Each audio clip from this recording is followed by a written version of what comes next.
Welcome to the next edition of DorfmanKarate Tip Tuesday.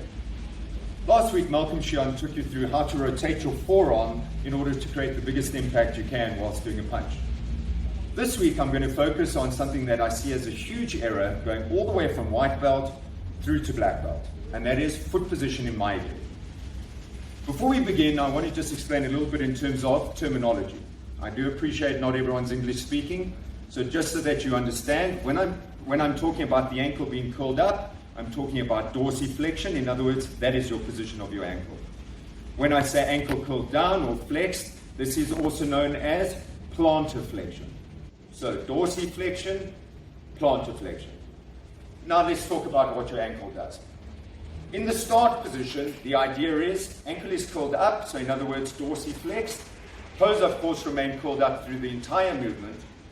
As you kick out, so you plantar flex. Can you see what I've done? I've extended it down so that the ball of my foot projects into my opponent. On the way back, I've curled that ankle back up so that I have it ready to release again should I need to kick again.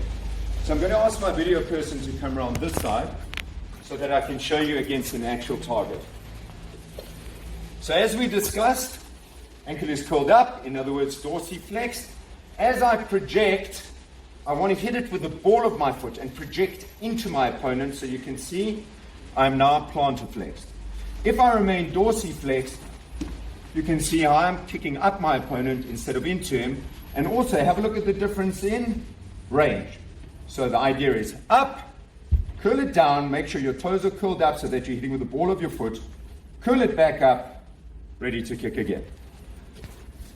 So I hope that helps. As I said, it's a common error that I see, ranging all the way from small to big, low grade to high grade.